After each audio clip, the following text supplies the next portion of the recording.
बच्चों कैसे हो आप सब। मैं आशा करती हूँ आप सब बहुत ही अच्छे और स्वस्थ होंगे। तो बच्चों आज की कक्षा में हम शुरू करने वाले हमारा अध्याय नंबर 17। इसका नाम है अपठित गद्यांश, ठीक है, यानी कि अनसीन पैसेज। तो चलिए बच्चों हम शुरू करते हैं हमारा ये नया अध्याय। बच्चों इससे पिछली कक्षा में आपने जो जो पढ़ा था कि आप साथ साथ में उसका अभ्यास कर रहे हैं, बताइए।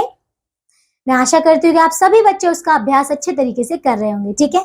चलिए शुरू करते हैं हमारा ये नया अध्याय, ठीक है। देखिए बच्चों, तो इन्हें पढ़िए और समझिए। देखिए बच्चों, ऐसा गद्यांश जो पहले ना पढ़ा गया हो अपठित गद्यांश कहलाता है।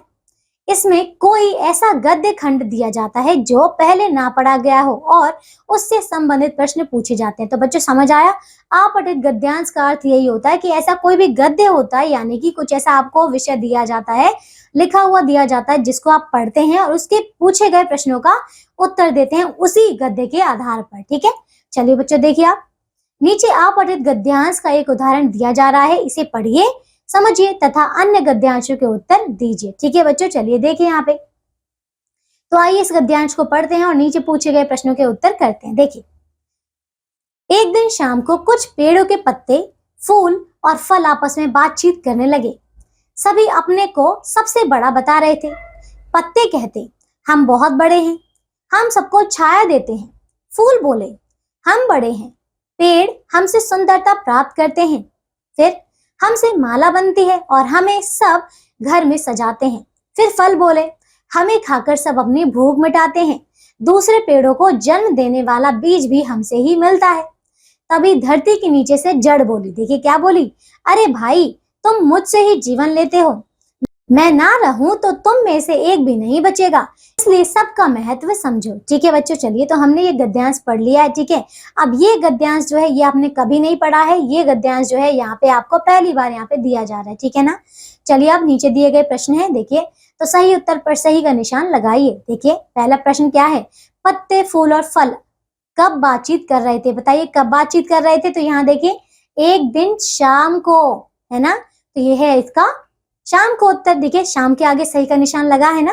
अब देखिए दूसरा, पत्ते क्या देते हैं, बताइए क्या देते हैं पत्ते, आराम, छाया, भोजन। तो बच्चे देखिए, तो बच्चों देखिए छाया के आगे सही का चिन्ह लगा है, यानी कि वो छाया देते हैं, ठीक है। तीसरा देखिए, दूसरे पेड़ों को जन्म देने वाला कौन है, बताइए कौन है, टहनी, पत्ते या बीज। तो बच्चों बीज, ठीक है, बीज पर सही का निशान है। चौथा देखिए, जड़ कहाँ से बोली, बताइए कहाँ से बोली, आसमान से, धरती के नीचे से या फिर हवा से। तो बताइए बच्चों धरती के नीचे से, तो इस पर हमने सही का निशान लगा दिया। तो बच्चों ये जो सभी उत्तर हैं ये आपके इसी गद्य में छुपे हुए हैं और आपको इसके उत्तर ढूंढने हैं, ठीक है ना। चलिए बच्चों आइए अब हम करते हैं अगला, ठीक है। देखिए तो बच्चों अब यहाँ पे हमारा गद्यांश एक, देखिए बच्चों इससे पहले जो आपका गद्यांश दिया गया था वो तो था आपका उदाहरण, ठीक है ना। आइए अब हम हमारा खुद का ये गद्यांश पढ़ते हैं और इनके उदाहरण खुद से करते हैं, ठीक है ना। इसके दिए गए प्रश्नों को हल करते हैं। देखिए 26 जनवरी को गणतंत्र दिवस की परेड निकलती है। परेड में सेना की टुकड़ियां भाग लेती हैं, स्कूल कॉलेजों के विद्यार्थी भाग लेते हैं। परेड में प्रदेशों की झांकियां भी होती हैं। इन झांकियों में प्रदेशों के नृत्य, मंदिर, कारखाने आदि के दृश्य होते हैं। सेना के तीनों अंग राष्ट्रपति को सलामी देते हैं। आकाश में वायुसेना के लड़ाकू विमान अपना करतब दिखाते हैं, ठीक है। आइए बच्चों अब इनके द्वारा पूछे गए प्रश्नों को हल करते हैं। तो देखिए पहला प्रश्न है, इस गद्यांश के लिए कौन सा शीर्षक उपयुक्त है, बताइए कौन सा, 26 जनवरी, हमारा राष्ट्रीय पर्व या फिर गणतंत्र दिवस की परेड। तो बच्चों ये है तीसरा, ठीक है ना, गणतंत्र दिवस की परेड, ठीक है।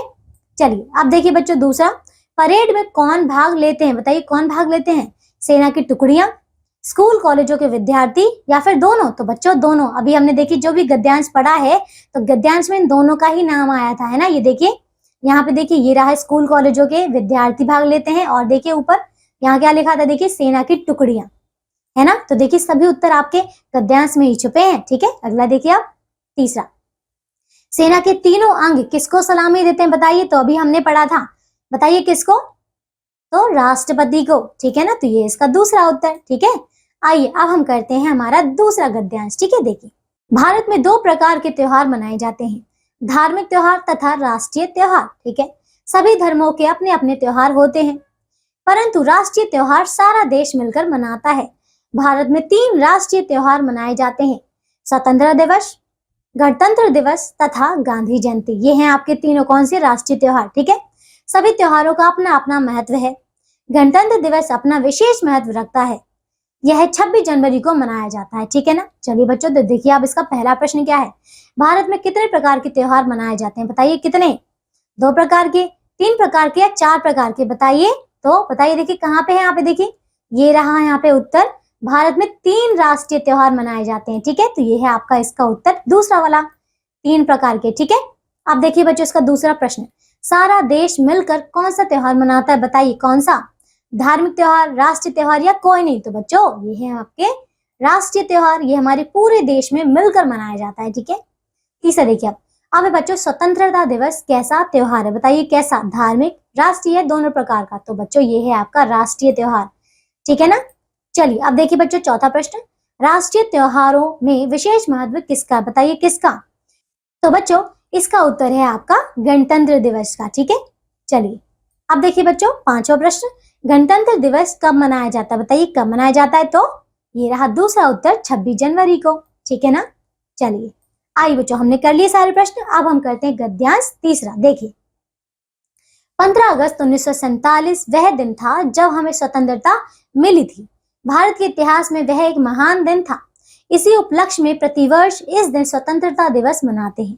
पंडित जवाहरलाल नेहरू भारत के प्रथम प्रधानमंत्री और डॉक्टर राजेंद्र प्रसाद भारत के प्रथम राष्ट्रपति बने थे। ठीक है, हमें यह स्वतंत्रता बड़े संघर्ष के बाद मिली थी। अनेक देशभक्तों ने भारत की स्वाधीनता के लिए अपना बलिदान दे दिया था। इस दिन प्रधानमंत्री लाल किले पर राष्ट्रीय झंडा फहराते हैं। स्कूलों में भी अनेक कार्यक्रम होते हैं। ठीक है, चलिए बच्चों अब हम इनके द्वारा पूछे गए प्रश्नों को हल करते हैं। देखिए पहला प्रश्न है, हमें स्वतंत्रता कब प्राप्त हुई थी, बताइए कब। तो देखिए 15 अगस्त 1947 को, है ना, तो यही है इसका उत्तर। चलिए अब देखिए दूसरा, भारत के प्रथम प्रधानमंत्री कौन थे, बताइए तो कौन थे। तो ये थे बच्चों पंडित जवाहरलाल नेहरू। ठीक है, अभी अभी हमने पढ़ा है ना हमारे गद्यांश में। तीसरा देखिए, 15 अगस्त को प्रधानमंत्री राष्ट्रीय झंडा कहाँ फहराते, बताइए कहाँ। तो लाल किले पर। ठीक है ना, तो ये है आपका इसका दूसरा उत्तर। ठीक है, देखिए आप चौथा, डॉक्टर राजेंद्र प्रसाद भारत के प्रथम राष्ट्रपति थे। ठीक है, इसमें विशेषण शब्द है, बताइए क्या, बताइए। तो भारत प्रथम या राष्ट्रपति, बताइए। तो देखिए प्रथम राष्ट्रपति थे, प्रथम इसमें क्या है, इसका विशेषता है। ठीक है, ये विशेषण है। ठीक है ना। अब देखिए इसका पांचवा प्रश्न, अनेक देशभक्तों ने अपना बलिदान दे दिया था, इसमें क्रिया शब्द है, बताइए क्या था। बलिदान, अनेक या दे दिया था। तो बच्चों इसमें देखिए दे दिया था, ये क्या है, इसमें क्रिया शब्द है। ठीक है ना। चलिए बच्चों अब हम करते हैं इसका गद्यांश 4। देखिए हमीरपुर गांव के पास शंकर का एक बहुत बड़ा बगीचा था। उसमें उसने आम, अमरूद और जामुन के पौधे लगाए। शंकर बहुत मेहनत से पौधों की देखभाल करता था। पास के गांव के बच्चे प्रतिदिन बगीचे में खेलने आते थे।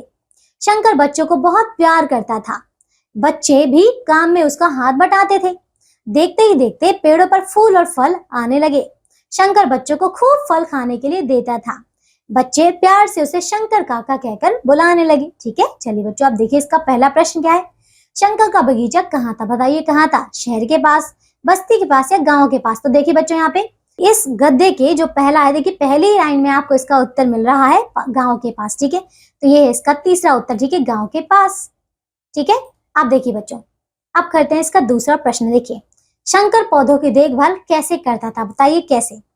मेहनत से, लगन से या प्यार से, बताइए बच्चों तो कैसे। यहाँ देखिए बच्चों कहाँ इसका उत्तर, देखिए ये देखिए, ये है बड़ी मेहनत से। ठीक है ना, ये रहा। तो देखिए बच्चों इसका उत्तर हो जाएगा पहला वाला, मेहनत से। ठीक है ना। चलिए अब तीसरा देखिए, मदद करने के लिए कहानी में किस मुहावरे का प्रयोग हुआ है, बताइए किसका। तो आग भर आना, हाथ बटाना या पीठ थपथपाना। तो बच्चों ये हुआ है आपका हाथ बटाना। ठीक है ना, अभी हमने देखा ना कि बच्चे उसका हाथ बटाते थे। चौथा देखिए आप, बच्चे प्यार से शंकर को क्या कहकर बुलाने लगे, बताइए। तो दादा, बाबा या काका। तो बच्चों काका। ठीक है ना, तो इन सभी के उत्तर आपके गद्य में ही छिपे हैं। ठीक है ना। आइए अब करते हैं अब इसका गद्यांश 5। देखिए हजारों साल पहले दक्षिण भारत में एक राजा राज्य करता था। उसके 3 पुत्र थे। तीनों आलसी और मूर्ख थे, जिसके कारण उनका मन पढ़ाई में नहीं लगता था। राजा ने उन्हें शिक्षा दिलवाने का बहुत प्रयास किया, परंतु सब व्यर्थ था। तब उन्होंने एक प्रसिद्ध विद्वान विष्णु शर्मा, ठीक है, तब उन्होंने एक प्रसिद्ध विद्वान विष्णु शर्मा को अपने दरबार में बुलवाया और राजकुमारों को सुधारने का उत्तरदायित्व उन्हें सौंप दिया। ठीक है, विष्णु शर्मा ने राजा को विश्वास दिलाया कि वे 6 महीने में राजकुमारों को नीतिपूर्ण, ठीक है, नीति निपुण बनाकर राजकाज चलाने में सक्षम बना देंगे। ठीक है, अपना वचन निभाने के लिए उन्होंने राजकुमारों को मन बहलाने वाली नीति कथाएं सुनानी आरंभ की। ठीक है, परिणाम स्वरूप वे शिक्षा में रुचि लेने लगे। इन्हीं शिक्षाप्रद और रोचक कथाओं के संग्रह का नाम पंचतंत्र है। ठीक है ना बच्चों, चलिए आइए अब हम करते हैं इनके प्रश्नों के उत्तर। देखिए तो बच्चों पहला प्रश्न है, राजा के पुत्र कैसे थे? बताइए कैसे थे? मूर्ख और मेहनती, परिश्रमी और मूर्ख, आलसी और मूर्ख। बताइए कौन से थे? तो देखिए बच्चों इसमें इसका उत्तर कहाँ पे? ये देखिए यहाँ देखिए, तो इसकी पहली लाइन में इसका उत्तर है तीनों आलसी और मूर्ख थे। ठीक है, तो आपका उत्तर कौन सा हो जाएगा? ये हो जाएगा इसका तीसरा वाला, आलसी और मूर्ख। ठीक है, अब देखिए दूसरा, राजकुमारों को सुधारने के लिए राजा ने किसे बुलवाया? बताइए किसे? विपुल शर्मा को, विशाल शर्मा को या फिर विष्णु शर्मा को? तो बच्चों ये है उसका उत्तर तीसरा, विष्णु शर्मा को। ठीक है, अब देखिए बच्चों चौथा प्रश्न इसका। बच्चों देखिए इसका अगला प्रश्न, अब पंचतंत्र में कैसी कथाएं हैं? बताइए कैसी? मनोरंजन वाली, पौराणिक कथाएं या फिर नीति कथाएं? बताइए बच्चों कैसी? तो देखिए ये है इसका, देखिए नीति कथाएं। ठीक है ना, तो देखिए बच्चों इसका उत्तर है तीसरा, नीति कथाएं। ठीक है, अब देखिए पांचवा प्रश्न है इसका, आश्वासन का उचित अर्थ है। बताइए क्या? बैठने का आसन, तसल्ली या भरोसा? बताइए क्या? तो क्या है बच्चों? देखिए यहाँ पे आइए इसी में हम इसका उत्तर देखते हैं। देखिए विश्वास दिलाना, तो ये है इसका विश्वास उत्तर। ठीक है, देखिए तो ये है इसका भरोसा। ठीक है ना, चलिए आइए बच्चों देखिए हमने इसके सारे प्रश्न कर लिए हमारे गद्यांश से। अब हम करते हैं इसका छठा गद्यांश। देखिए हमारा जीवन जल के बिना नहीं चल सकता। सभी प्राणियों को जीवित रहने के लिए जल की जरूरत होती है। यहाँ तक कि पेड़ पौधे भी जल के बिना जीवित नहीं रह सकते। जल है तो जीवन है, जल नहीं तो जीवन नहीं। ठीक है, हम लोग अपने घरेलू उपयोग में ढेर सारे जल को काम में लाते हैं। हमारे उपयोग का काम जल नदियों, झीलों, कुओं, हैंडपंपों आदि से आता है। अतः जरूरी है कि जल के ये स्रोत गंदे ना हो, परंतु शहरों के गंदे नालों का पानी नदियों तथा झीलों में छोड़ दिया जाता है। इसके कारण नदियों और झीलों का जल दूषित हो गया है। जल का संरक्षण करना हर आदमी का कर्तव्य है। यदि हम जल का संरक्षण कर पाएंगे तभी सुख से रह सकेंगे, है ना। इस अच्छे काम में हमें अभी से लग जाना चाहिए। ठीक है ना, चलिए आइए इसके पूछे गए प्रश्नों का उत्तर करते हैं। ठीक है, देखिए बच्चों पहला प्रश्न क्या है? किसके बिना जीवन नहीं चल सकता? बताइए किसके बिना? तो ये है, बताइए, तो ये है जल के बिना। ठीक है, तीसरा उत्तर। ठीक है, अब देखिए दूसरा प्रश्न देखिए, जल किसके लिए जरूरी होता है? बताइए किसके लिए? तो जीवित रहने के लिए, मृत्यु के लिए या दोनों के लिए? बताइए, तो जीवित रहने के लिए। ठीक है, अब देखिए तीसरा प्रश्न, नदियों और झीलों का जल कैसा हो गया? बताइए कैसा? स्वच्छ, सुंदर या प्रदूषित? तो बच्चों ये है प्रदूषित। ठीक है, अब देखिए चौथा प्रश्न, हमें किस काम में अभी से लग जाना चाहिए? बताइए किस काम में? जल के संरक्षण में। ठीक है ना, नदियों को बचाने में या प्राणियों को बचाने में? तो बच्चों जल के संरक्षण में। ठीक है ना, चलिए आइए बच्चों, तो देखिए ये अध्याय हमारा पूरा हो चुका है। इसमें हमने कई सारे गद्यांश भी पढ़े हैं, उदाहरण कर लिए, और इनके हमने कई सारे इसमें जो प्रश्न दिए गए थे गद्यांश के साथ में वो भी हमने पूरे कर लिए हैं। ठीक है ना, अब मैं आशा करती हूँ कि आपको यहाँ पे गद्यांश बहुत अच्छे से पढ़ना, बहुत अच्छे से समझना और उनके दिए गए प्रश्नों को हल करना आ गया होगा। ठीक है ना, अब हम मिलेंगे एक नई कक्षा में ऐसे ही नए अध्याय के साथ। तब तक के लिए आप अपना ध्यान रखिए और स्वस्थ रहिए। ठीक है बच्चों, बाय।